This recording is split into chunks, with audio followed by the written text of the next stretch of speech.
नमस्कार मित्रों, मैं आचार्य हरनांशा भारद्वाज एक कलाकार की यात्रा प्रोग्राम आप सबका स्वागत करती हूँ। इस प्रोग्राम के जरिए हम कला के माध्यम से मानव अभिव्यक्ति को दिखाते हैं। ये केवल रंगों, लकीरों और आकारों का खेल नहीं है, बल्कि उन भावनाओं, विचारों, दृष्टिकोणों का विस्तार है जो शब्दों में बयान नहीं किए जाते। हमारे कार्यक्रम का उद्देश्य निवोदित व स्थापित कलाकारों को मंच प्रदान करना है, ताकि हम सब उनसे कुछ सीख सकें। इसी श्रृंखला में आज हम आपको मिलवाएंगे मुंबई के जाने माने कलाकार रामजी शर्मा से, और हमारे द्वारा पूछे गए सभी प्रश्नों का उत्तर देंगे, न केवल शब्दों में अपितु अपनी प्रदर्शनी के माध्यम से भी। नेहरू सेंटर में उनकी एकल प्रदर्शनी चल रही है। बिजी होने के बावजूद भी बड़ी ही संयम से उन्होंने हमारे सभी प्रश्नों का उत्तर दिया। आइए देखते हैं उनकी प्रदर्शनी और करते हैं उनसे बातचीत।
मैं रामजी शर्मा, ये मेरा परिवार है। मेरे बच्चे, मेरी पत्नी, जिनके सहयोग के बिना शायद जो मैं आज बन पाया हूँ वो कभी नहीं बन पाता। मेरे माता पिता का आशीर्वाद, मेरी पत्नी का सहयोग, मेरे बच्चों की ने जो मुझ में हौसला भरा, और मैं जो खुद परमात्मा ने बना के भेजा कि जाओ तुम एक कलाकार का जीवन जियो, वही प्रेरणा है जिसे मैं जी रहा हूँ, जिसे मैं बना रहा हूँ, जिसे मैं उकेर रहा हूँ। हेलो दोस्तों, मेरा नाम रामजी शर्मा है। वैसे तो मैं मुंबई में रहता हूँ, मगर मैं बेसिकली गोरखपुर यूपी, जहाँ पर योगी आदित्यनाथ का स्टेट है, मैं गोरखपुर से बिलोंग करता हूँ। वो भी गोरखपुर से 80 किलोमीटर दूर एक छोटा सा रेलवे स्टेशन है जिसका नाम राजा बाजार खड़ा, वहाँ का मैं रहने वाला हूँ। मगर 40 साल से मैं मुंबई में रहता हूँ अपने इस कला की दुनिया में, और इस सफर में मैं आर्ट की इस दुनिया में सफर कर रहा हूँ। तो बेसिकली मैं इसमें मुंबई में हूँ, और फिलहाल ये जो मैं वीडियो बना रहा हूँ, इसमें ये वीडियो बना रहा है, ये मुंबई के अंधेरी शहर एयरपोर्ट के बगल में है, दलीला होटल, उसके अंदर ये आर्ट गैलरी है जहाँ ये हमारी कला की प्रदर्शन हुई।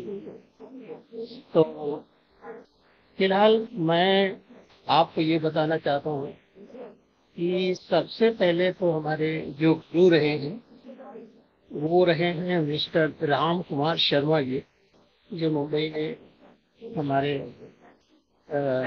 आर्ट की दुनिया के बादशाह थे, जो अब नहीं है।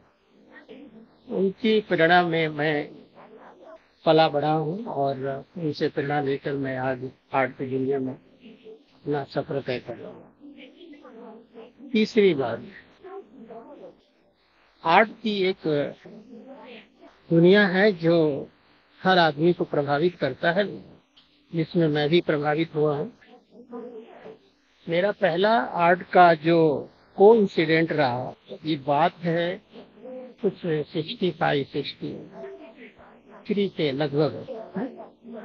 बचपन में मैं घर में बैठा हुआ था। हमारे पिताजी ने मेरी माता जी के लिए कुछ साड़ियाँ वगैरह लाए थे। तो साड़ियाँ जो होती थी एक पुट्ठे के अंदर लिखती होती थी, तो वो पुट्ठा देखकर मैं थोड़ा सा बड़ा आश्चर्य हुआ, इस पर कुछ ड्राइंग करना चाहिए। तो सबसे पहले मैंने उस पर एक कमल का फूल बनाया था, जिस पर पिताजी बड़े भड़के थे, बोले क्या कर रहा है।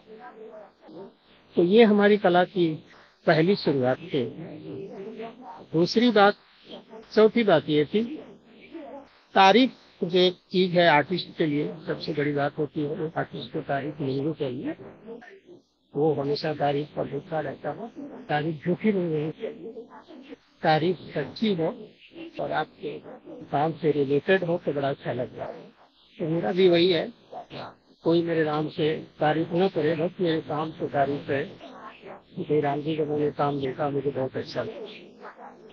और दूसरी बात, कलाकारों के लिए संदेश ये है कि आजकल कला की जो जरूरी है, जहाँ तक मैं देख रहा हूँ, काम की अपनी अपनी एक शैली होती है, लेकिन मैं जिस सफर में हूँ, जिस रास्ते में हूँ, उसमें बड़ी ईमानदारी की जरूरत है। आप अपने तरीके से काम कीजिए, और काम का मतलब है सरप्राइज करना। अगर आपका काम किसी को सरप्राइज नहीं करता है तो यानी आपके कर्मों में कहीं कहीं खोट है। तो मैं कलाकारों से, स्टूडेंट ये कहना चाहूँगा कि आप खूब मेहनत करें, अपने काम को अच्छी तरह से अंजाम दें, उसमें कोई बेईमानी है, कोई खोटापन ना हो।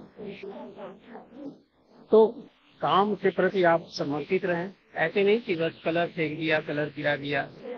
कलर गिराने के लिए कला होती है, लेकिन कलर को गिरा के फेंक के आप कला को नाम देंगे आर्ट, मेरे हिसाब से थोड़ा सा बेईमानी हो जाए। सातवीं बात यह है कि प्रशंसा, हर कलाकार को प्रशंसा चाहिए और मिलनी भी चाहिए, क्योंकि सबको मिलती है। तो आप अपने काम में बात लाएं, दुनिया झुकती है झुकाने वाले चाहिए। कला तो बहुत खूबसूरत चीज है, क्यों नहीं झुकेगी। आखिरी बात है कि सामाजिक बदलाव, समाज में आर्ट के प्रति जो रवैया है, रोटी कपड़ा मकान हम मानते हैं कि सबकी जरूरत है, लेकिन कहने का मतलब ये है कुछ चीजें ऐसी होती हैं, एक होता है तन का सुख, एक होता है धन का सुख, एक होता है मन का सुख। तो खाना खाने से हमारा तन का सुख प्राप्त होता है, और मन के सुख के लिए इन बातों से रिलेटेड अगर मैं बात करूं तो कला जो है ये मन का सुख है। कई बार हम तन से, मन से, धन से, सब कुछ से सुखी है, लेकिन कहीं कहीं ऐसा लगता है कि हमारे साथ एक कमी है, और वो कमी क्या हो सकती है। तो ये कलाकार, चाहे वो डांस का हो, म्यूजिक का हो, आर्ट का हो, जितनी भी कला है वो हमारी जीवन का एक हिस्सा होता है। ये से हम बहुत प्रभावित होते हैं, जो हमारे मन को सुकून देता है। तो कला जो है एक बड़ी ही खूबसूरत चीज है, और हम चाहेंगे कि हमारा समाज, हमारा देश कला के प्रति योगदान दे, कलाकारों को सहयोग करे, और उनके लिए ये चीजें बहुत इम्पोर्टेंट है। तो समाज के लिए कला बहुत जरूरी है। जैसे मंदिर में जब हम प्रवेश करते हैं तो हमारे कोई भी देवता की जो मूर्ति है, आप देखो कितनी कलाकारी से, कितनी सुंदर तरीके से उनको सजाया गया होता है। सुंदर फूल है, हार है, कपड़े हैं, श्रृंगार है, ये सब क्या है? कला ही है। उसी तरह हमारे घर में कोई मूर्ति हो, कोई पेंटिंग हो, हर कलाकार की अपनी अपनी शैली के तरीके से कोई भी एक कला घर में जरूर होनी चाहिए, जिससे हमारे परिवार को, हमारे घर को जीवंत करता है। तो ये बातें जो हैं हमारे समाज के लिए बहुत जरूरी है, और हम चाहेंगे हर घर में पेंटिंग हो, एक कलाकार की कोई कलाकृति हो, इससे हमारा घर बड़ा खूबसूरत तरीके से देखने में नजर आए। और दूसरी बात है आ, सफर सफर तो हर कलाकार का बड़ा लंबा होता है, और कलाकार की जो जर्नी होती है इतनी आसान नहीं होती है। तो हमारा जीवन भी बड़ा स्ट्रगल भरा रहा, इतना आसान नहीं रहा। और हम चाहेंगे कि हर कलाकार के जीवन में ये समय, ये स्ट्रगल न आवे, लेकिन ये भी नसीब अपनी अपनी डेस्टिनी है। लेकिन भाग्य से ये संघर्ष आता है, किसी को कम आता है, किसी को ज्यादा आता है। तो संघर्ष उसी के जीवन में आता है जो कुछ करना चाहता है।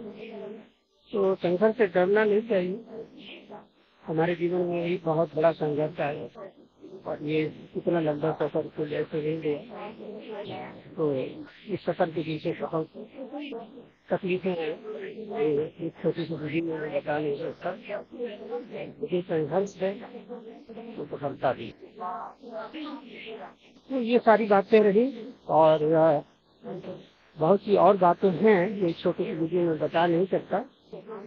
और रही बात कला की, टेक्निक की, तो हर कलाकार की एक अपनी टेक्निक होती है, का सामाजिक दायरा होता है, और अपनी पहचान होनी चाहिए। और जैसे हमारा चेहरा किसी दूसरे से नहीं मिलता है, उसी तरह आपका वर्ग एक डिफरेंट वर्ग से मिलता जुलता न होकर एक अलग अपनी पहचान हो, तो जो आपकी पहचान बने, ताकि लोग कहें भाई ये तो कला का काम है, और इनका ये स्टाइल है, ये ढंग है। तो अपनी एक पहचान बनाए, जहाँ भी रहें, जिस ढंग से, जिस तरीके से आप काम करना चाहते हैं आप इसको करें। तो बहुत बहुत धन्यवाद जो ये वीडियो हम आप लोगों को पहुंचा रहे हैं। आप सभी को हमारे तरफ से रामजी शर्मा से बहुत बहुत प्यार भरा नमस्कार, और आपका प्यार और आपका सहयोग आप हमें दें, इसके लिए हम कुछ आभारी रहेंगे। धन्यवाद, थैंक यू, नमस्कार। आज का कार्यक्रम यहीं समाप्त होता है। अगले रविवार फिर किसी कलाकार से मुलाकात होगी इसी मंच पर। तब तक के लिए बहुत बहुत धन्यवाद।